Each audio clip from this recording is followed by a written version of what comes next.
우리 목사님 소개해 주신 대로 북한 선교를 한 14년 했고요. 제가 북한 선교할 때는 우리 노예교회 여러 곳 다녔지만 이렇게 새로남 교회를 이제 대만 선교하면서 오게 됐습니다. 그리고 추방되고 대만으로 가서 대만의 뿌농족을 섬기게 됐습니다.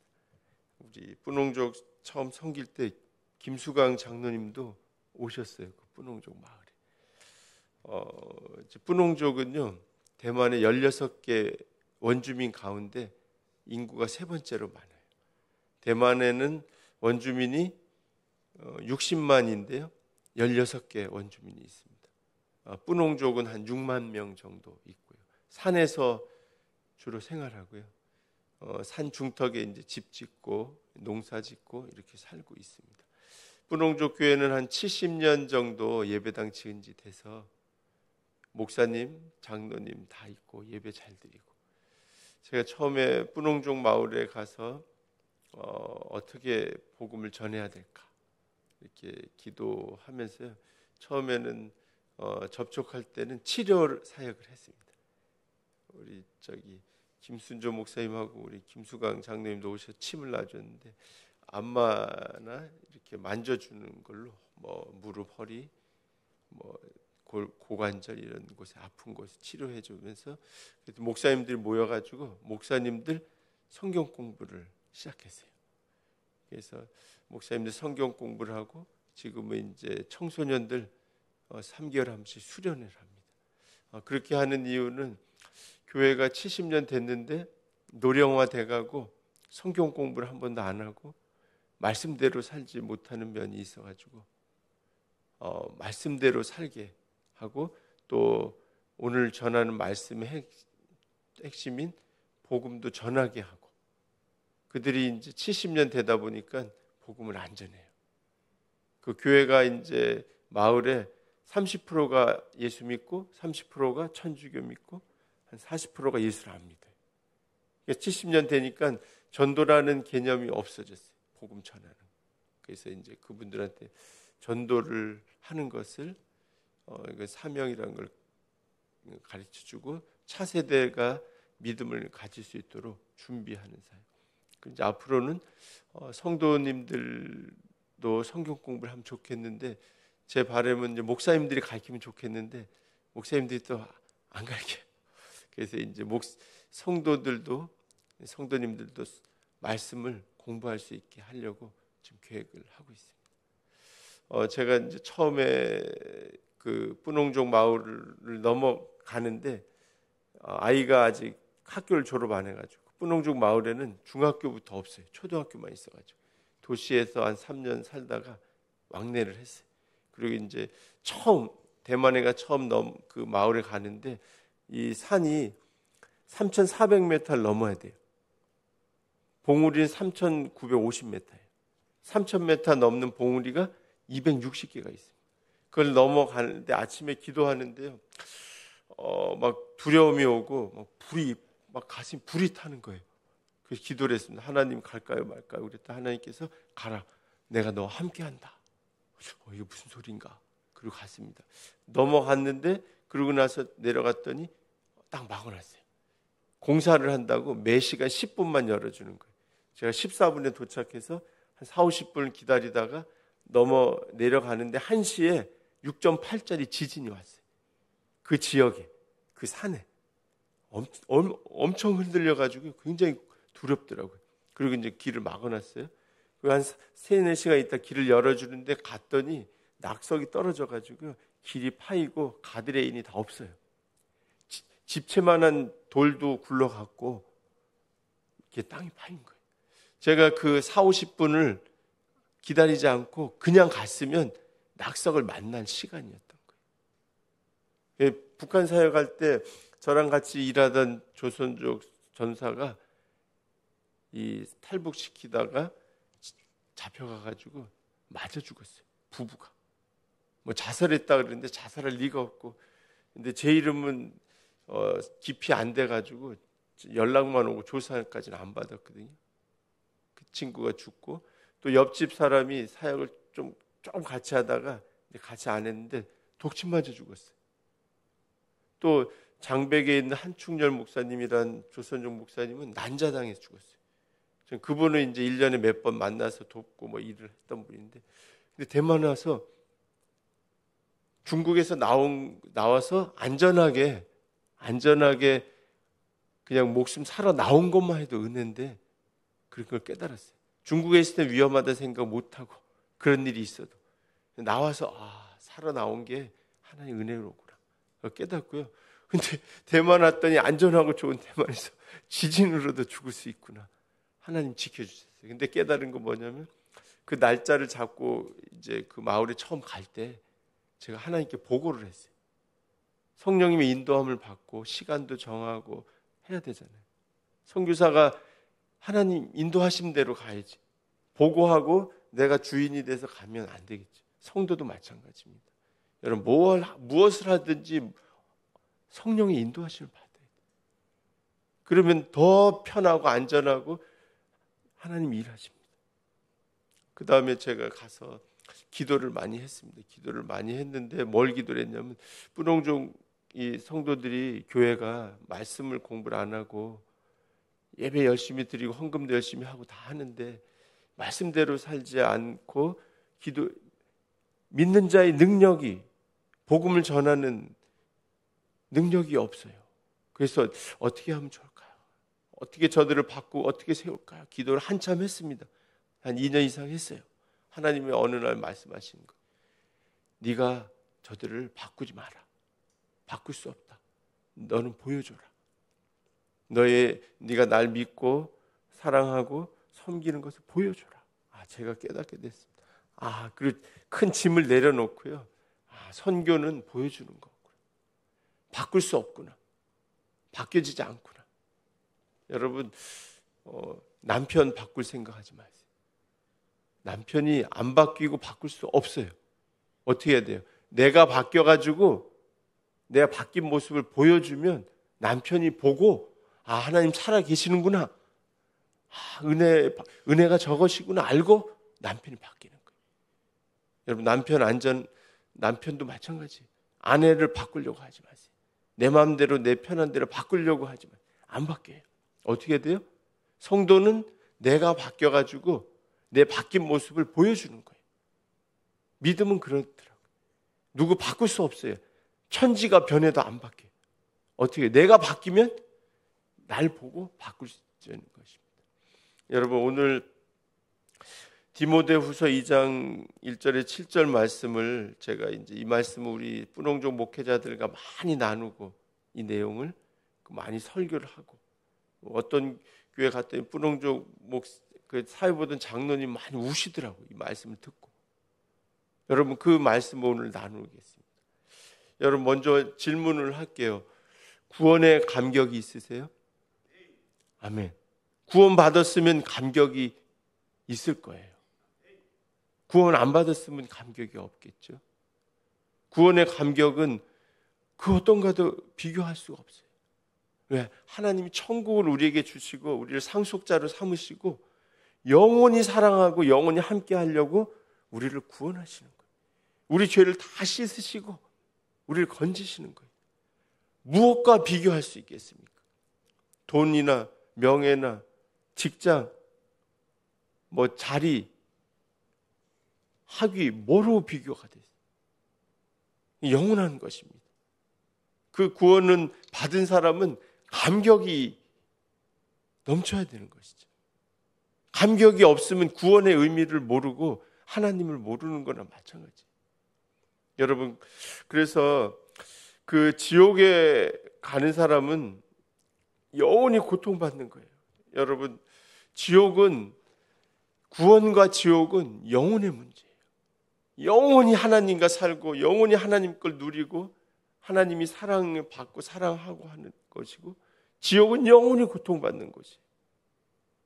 그렇기 때문에 구원을 받은 사람은 이 감격에 살아야 되죠. 여러분, 독일에 이런 말이 있습니다. 가베 운투 아우트 가베. 가베란 말은요, 그 은혜란 뜻이에요. 은혜. 선물이란 뜻이에요.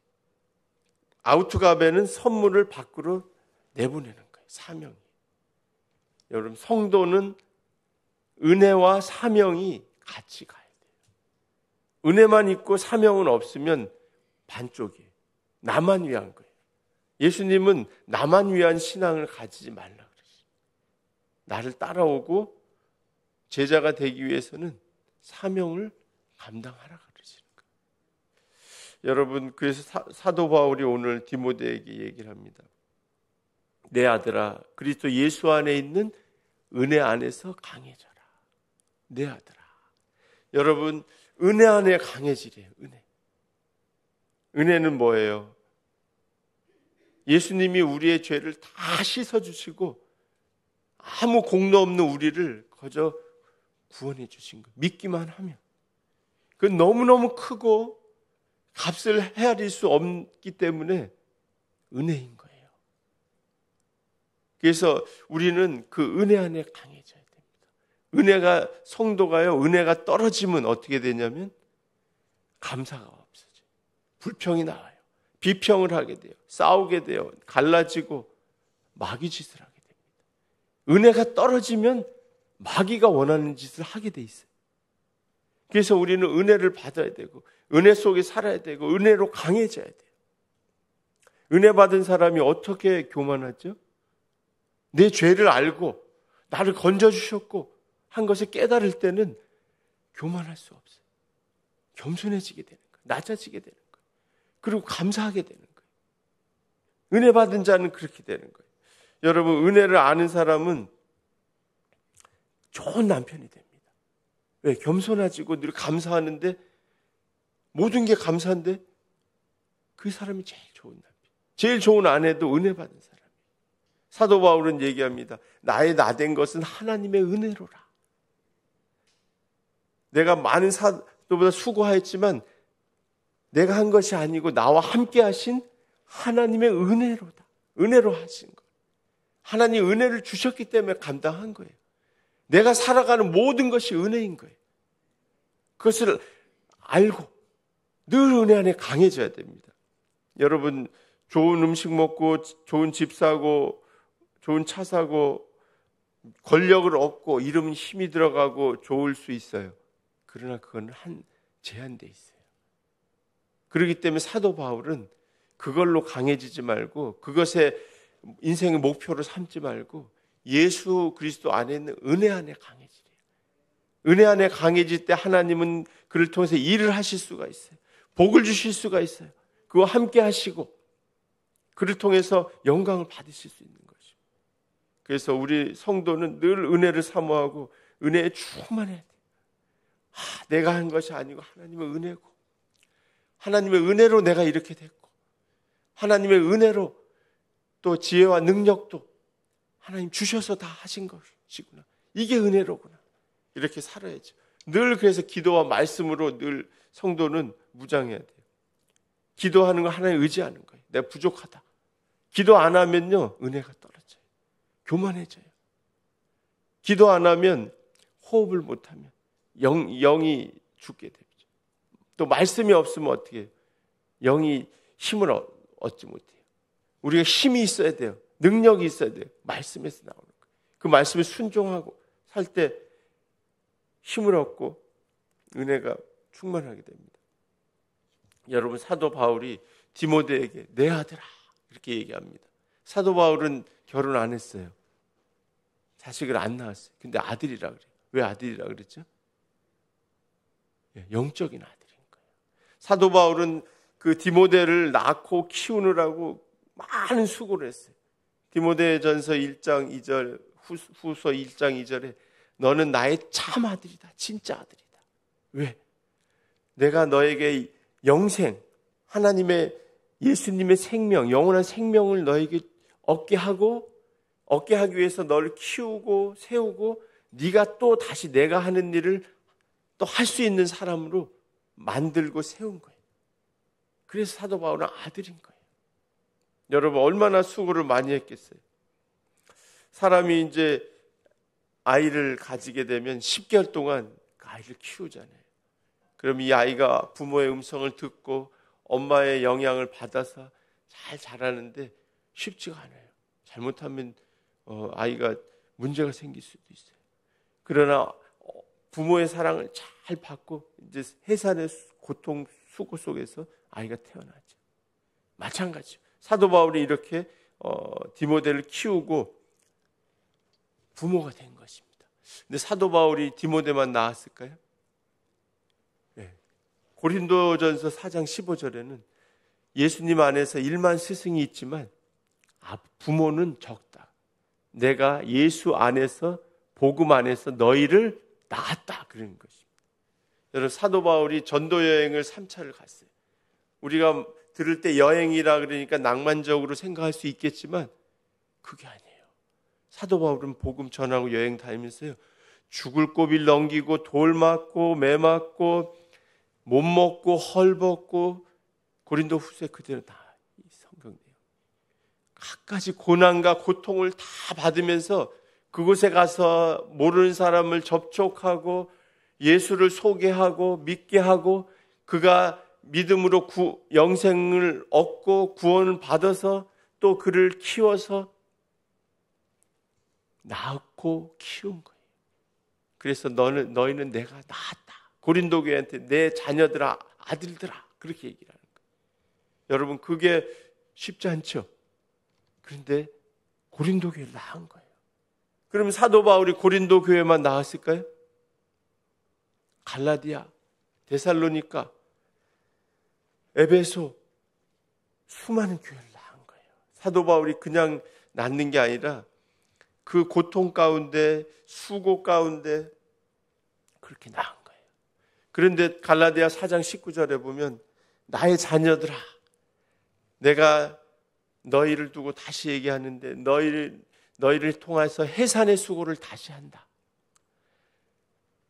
예수 그리스도의 형상이 다시 이루어질 때까지. 데살로니가 교회가 사도 바울을 얼마나 사랑했는지 눈이라도 빼질 정도로 사랑하고 복음의 열정을 가졌는데 이 유대주의자들이 들어와서 율법으로 구원받는다는 교리를 전하니까요. 믿음이 흔들리기 시작한 거예요. 그 복음을 잊어버리고 율법으로 가버린 거예요. 그러면 어떻게 돼요? 사도 바울은 어떻게 돼요? 다시 나아야 돼요. 해산의 수고를 또 해야 되는 거예요. 저는 이제 우리 목사님들 보면은 고생들을 많이 하고 이번에도 여러 목사님 만났는데 너무 힘들어하는 것 같아요. 힘든 게 너무 많아요. 머리도 우리 목사님 머리 아니셨는데 머리도 다 휘고 병도 걸리고 뭐 많이 왜 해산의 수고를 하는 거예요. 여러분 사도 바울은 갈라디아 교회를 놓고 이렇게 해산의 수고를 하고 있습니다. 여러분 처녀와 엄마의 차이가 뭔지 아세요? 처녀와 엄마. 처녀는 자기만 이쁘게 화장하고 좋은 옷 입고 자기만 배부르면 되죠. 엄마는 어떻게 돼요? 아이를 씻기고 입히고 키우고 남편도 돌봐야 돼요. 그러면 옷가게 가면 처녀는 자기 옷만 고르면 돼요. 엄마는 어떻게 돼요? 애기 옷을 먼저 골라야 되는 거예요. 여러분 그게 무슨 얘기냐면 이 아름다움이라는 거는 양에 큰 대자가 있는 게 아름다운 비예요. 양의 큰 대자라는 건 큰 양이란 뜻이에요. 여러분 아름다움이라는 거는 큰 양이에요. 큰 양. 큰 양이 뭐죠? 예수님이에요. 아름다움은 예수님입니다. 예수님처럼 사랑하고 예수님처럼 희생하고 예수님처럼 섬기고 낮아지고 이게 아름다움이에요. 여러분 예쁜 옷 입고 멋있게 아주 이목구비가 하고 환출한 그것이 아름다움이겠죠. 우리가 볼 때는 그건 잠시입니다. 몇 년 가요? 20년 갈까요? 여러분 다 좀 지나면 쭈글쭈글해지고요. 아름다움이 진짜 아름다움은 예수님처럼 하는 게 그게 아름다움인 거예요. 여러분 그래서 처녀를 비하하는 게 아니고요. 아이를 위해서 자기를 목숨을 걸고 섬겨보고 사랑해보고 희생해보지 않으면 예수님 마음을 모르는 거예요. 여러분 그래서 근데 제가 이 얘기하는 건 뭐냐면 성도도 마찬가지예요.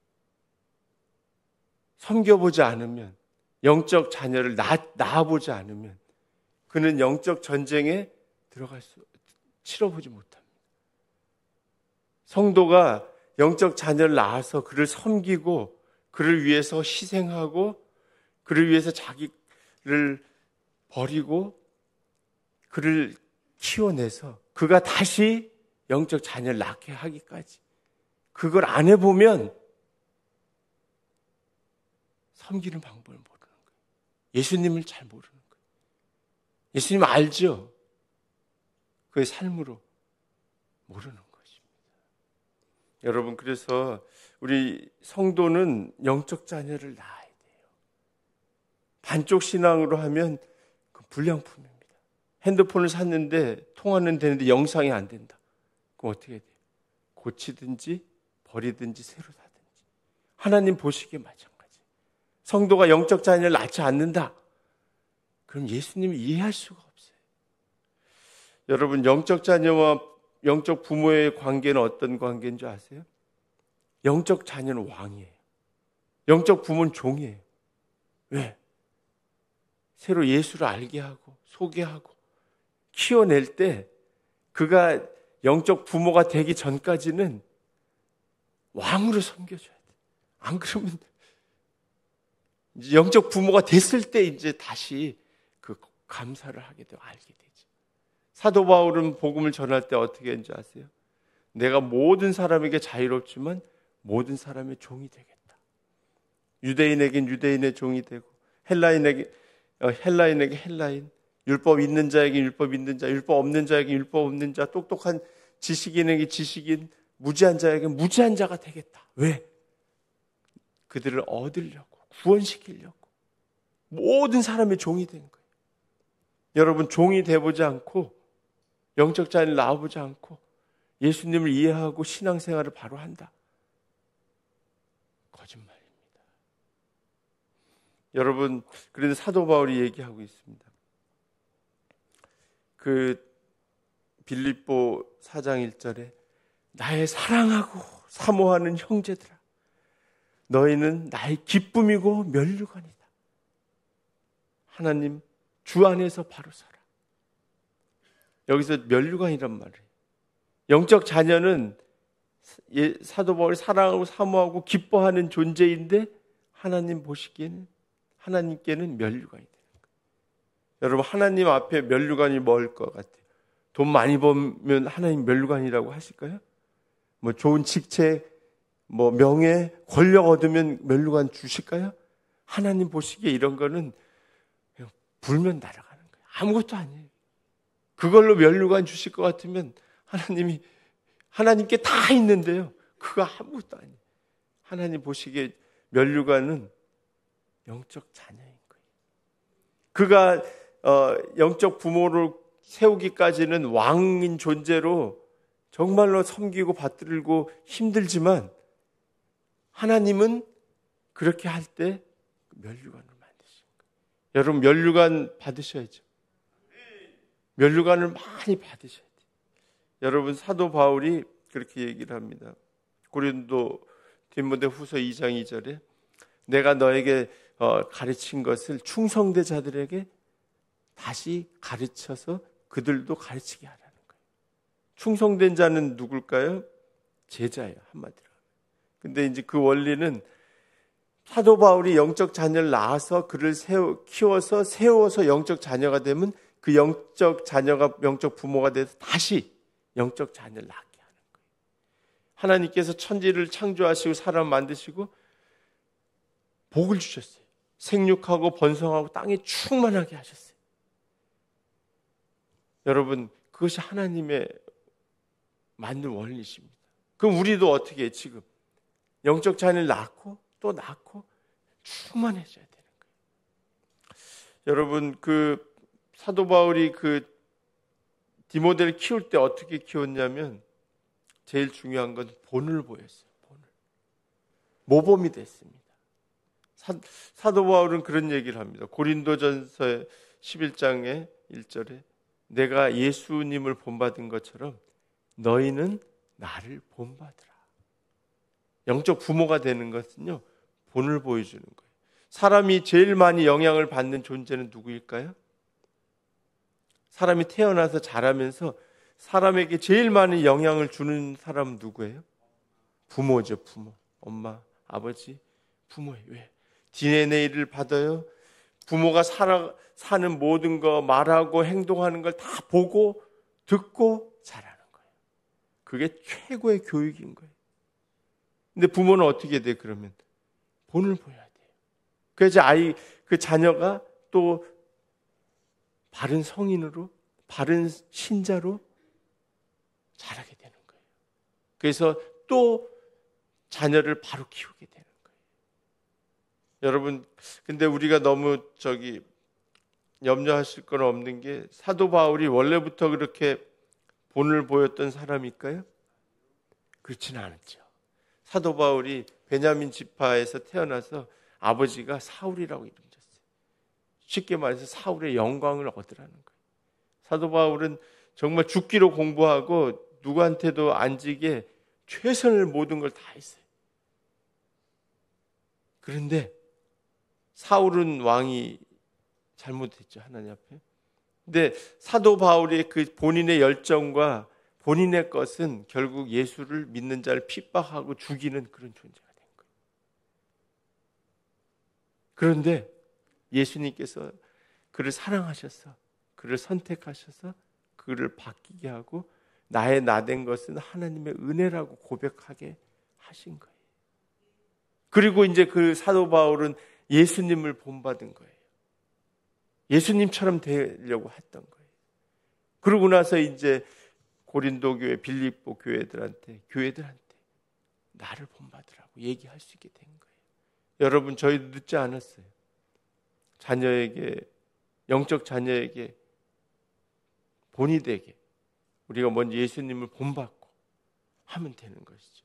여러분, 제자는 어떤 사람이냐면 스승과 같은 방향으로, 같은 목표로, 같은 길을, 같은 발을 맞춰서 같은 대화와 관심을 가지고 스승을 닮아가는 자가 제자인 거예요. 우리의 스승은 누구죠? 예수님이에요. 예수님을 닮아가는 거예요. 예수님과 같은 관심과 방향과 대화의 내용과 인생의 목표를 가지고 가는 사람이 제자인 것입니다. 예수님이 제자에게 두 가지를 얘기하셨습니다. 마지막 명령으로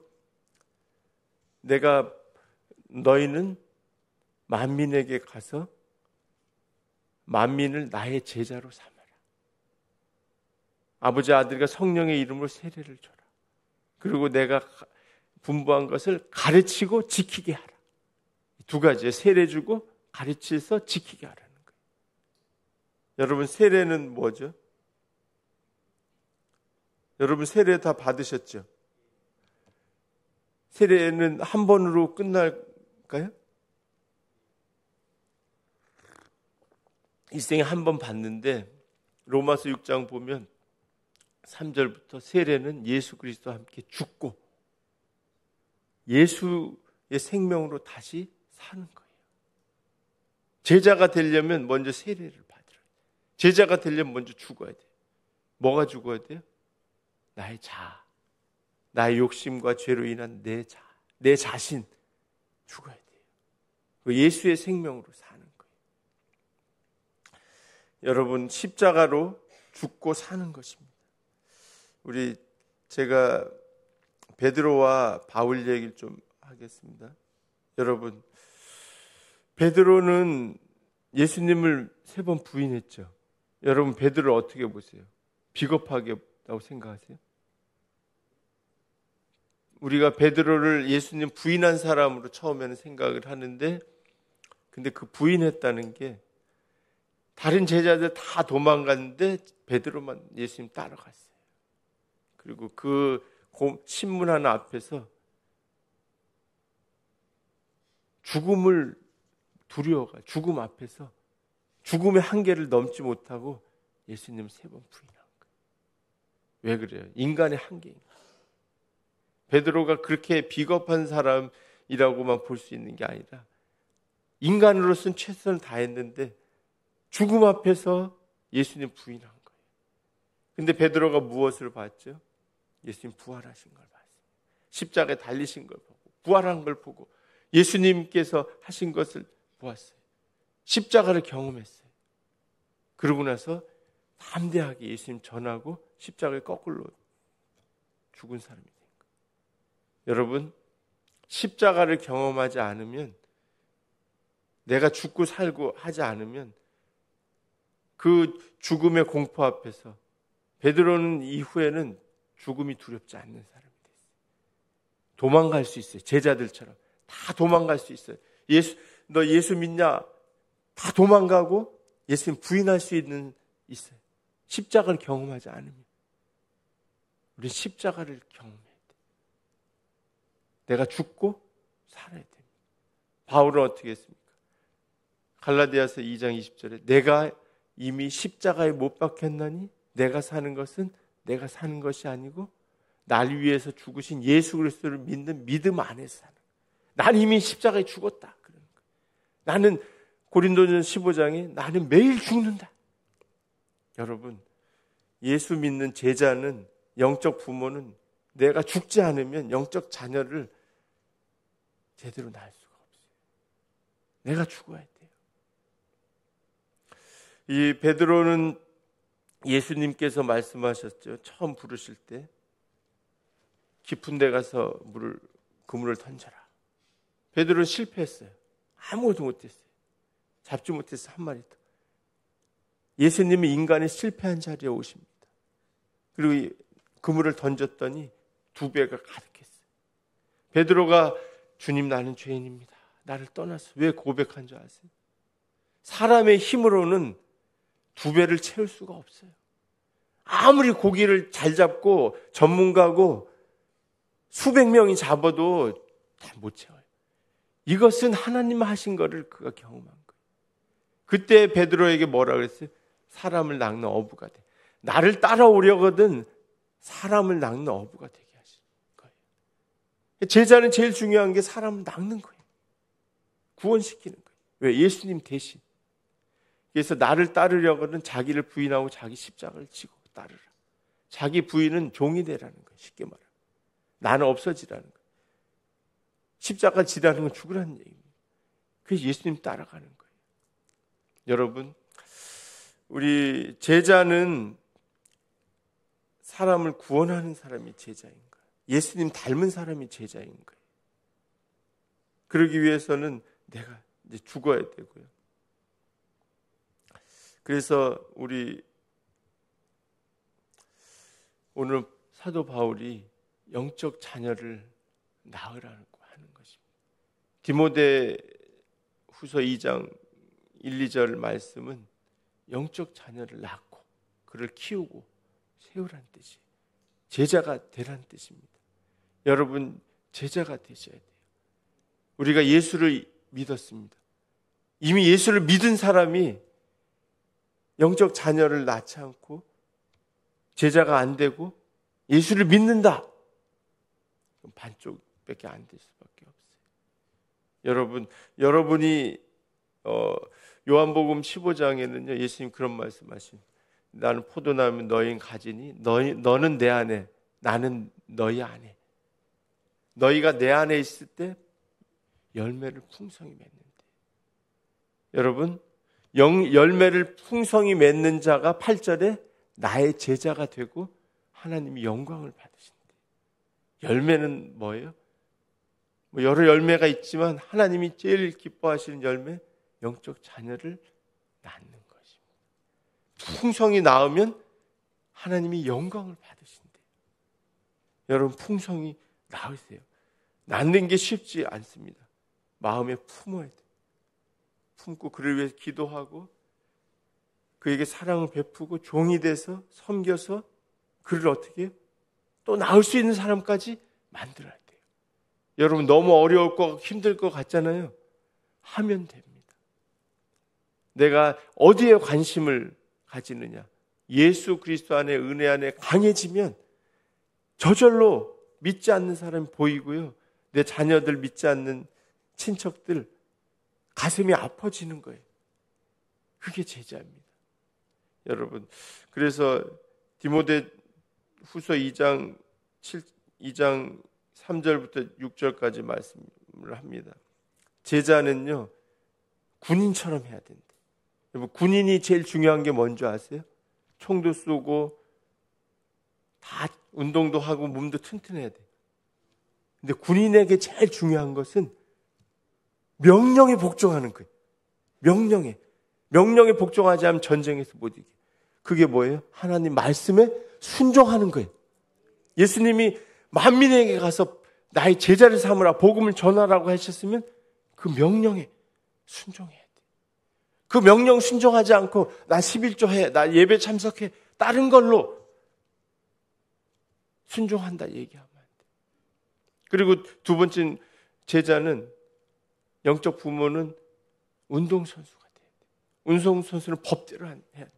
법은 뭐예요? 말씀인데 더 쉽게 얘기하면 예수님처럼 하는 거예요. 예수님처럼 섬기고, 예수님처럼 사랑하고, 예수님처럼 희생하고, 예수님처럼 참아주라는 거예요. 그렇게 하는 거예요. 그게 법대로 하는 거예요. 내 법대로, 내 방식대로 하는 게 아닌 거예요. 세 번째는 농부처럼 하라 그랬어요. 제가 이제 대만의 농촌에 가서 원주민들 거기 있으니까 논밭이 많아요. 산이 있고 구름이 있고 너무 멋있어요. 농부들은요, 수고를 많이 합니다. 그런데 농부들은 수고를 하는데 농부들이 아는 게 뭐냐면 내가 한 수고로 다 되는 게 아니라는 걸 알아요. 왜 그래요? 하늘에서 비가 내리고 햇빛이 쬐줘야지 과일이 있고 벼가 있는 거예요. 하나님이 하늘이 안 하면, 여러분, 부부가 결혼했다고 다 아이가 있을까요? 아이는 하나님께 그 가정에 선물로 주시는 거예요. 하나님이 주시는 거예요. 우리도 마찬가지예요. 우리가 신앙생활을 하고 제자가 되고 영적 부모가 돼도 하나님을 바라봐야 돼요. 기도해야 돼요. 하나님이 하실 것을 기대하고 하나님 인도함을 받고 해야 돼요. 여러분, 12월 9일 날 초청잔치를 하고 또 영적 제 자녀 이름을 쓰는 거죠. 제가 아까 예배 드리다 보니까, 여러분, 영적 자녀를 낳는 사람이 면류관을 받는 거고요. 하나님이 영광을 받으시는 거예요. 여러분, 우리 신앙생활은 하나님이 날 구원하셨듯이 안 믿는 다른 자녀, 이웃, 친척도 구원해야 됩니다. 그럴 때 내가 성숙해지고 영적 부모가 되고 진짜 제자가 되고 하나님께 영광을 돌려요. 여러분, 우리 일하느라고 직장 생활하고 공부하고 뭐 여러 가지도 힘들죠. 여러 가지도 많죠. 그러나 우리의 포커스 중심을 거기에다 두세요. 일도 하나님께 맡기시고 공부도 모든 걸 맡기시고 내가 영혼을 구원하려는 것에 포커스를 두고 거기 집중하게 되면 하나님께서 지혜와 능력도 주시고요, 은혜를 베풀어 주십니다. 예, 우리 새로운 교회를 통해서 하나님 영광 받으시고 우리 새로운 교회에 수많은 면류관이 가득 차기를 원합니다.